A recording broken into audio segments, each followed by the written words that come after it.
All right, our pick to click this week is going to be the spot silver market, the XAG USD. We're going to look at a couple different charts, one on TradingView and one on MT5, and we're going to really dig into maybe a few key levels. And always remember that technical analysis does not have to be difficult.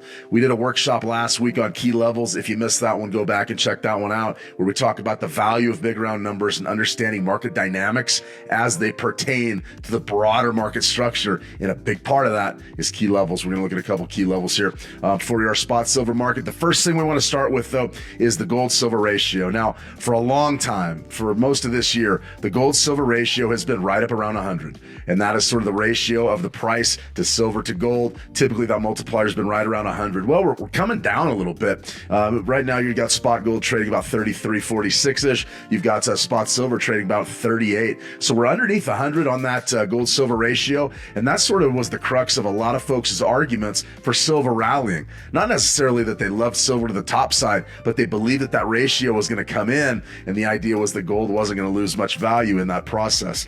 Interesting type of a dynamic, and one that many institutional investors are watching closely. Now, as far as, key levels and all that, there's a few that are very obvious. We've got marked on our chart right here. We've got $40 and also 45. More on that in just a second. But understand that we haven't traded these levels since two very big important periods in American history. Number one was 1980. We had the S&L crisis. We had sort of the back end of the Carter administration. This was before really that fractional reserve lending and the credit cards took off in the United States. This area right here was sort of in a period of economic crisis, 1980. Take a look at this one. Fast forward to 2008 to 2012, the great financial crisis of 2008 to 2012 right there, 2011 levels, and we are trading right now at levels we haven't seen since 2011. So even though our economy looks pretty good, there's a lot of reasons for optimism in the global economy, not just the U.S. economy. We're still really starting to see silver trade up into panic levels, into crisis levels. So how would we actually approach the silver market this week? Well, there's a couple levels that you're going to need to know. The first level is going to be 40.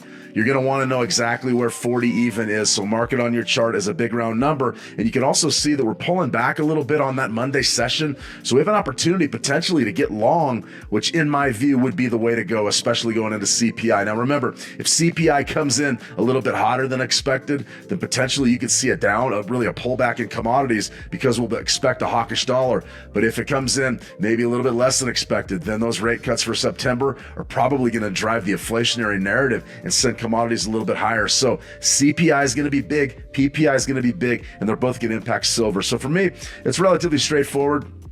You could probably look to scalp right in front of 40 to the short. You just got to really watch your stop losses. We'll talk more about those on the live streams, our CPI live stream on Tuesday. But for me, I'm looking at pullbacks, typically always wanting to get a better deal. Really a nice uptrend that's developed since early April, since the tariff panic of early April, and we've just driven higher, and now we're looking for a pullback. So somewhere right around maybe 37.75 could be a pretty good entry to the top side. I would be looking to get long as opposed to holding shorts. I think a short scalp from just beneath 40, that could be a good trade as well. So those are the key levels that I would be looking at here. If I was trading silver, I would understand at all times where 40 is and where price is with respect to 40. And then of course, we're looking for that pullback buy that really is going to give us an opportunity to get with the bullish trend that we've seen in spot silver. So we've got a lot going on. We've got CPI, we've got PPI. We've also got that gold to silver ratio that institutional investors are watching every day. That's now beneath 100, a signal that silver is gaining on gold,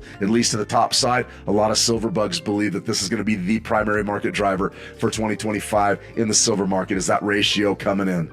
A lot going on with silver. We're going to have all the action for you. CPI live on Tuesday. And then we also have a workshop later on this week, a webinar, our first Switch Markets webinar for the 5-8-13 EMA crossover strategy. Be sure to tune in for that. It's a real popular strategy that we've done over there at How to Trade. And we're going to bring that to you exclusively here on our Switch Markets YouTube channel.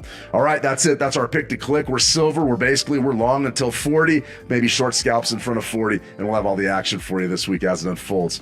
All right, that's it for now. That's the pick to click. We'll see you in the markets.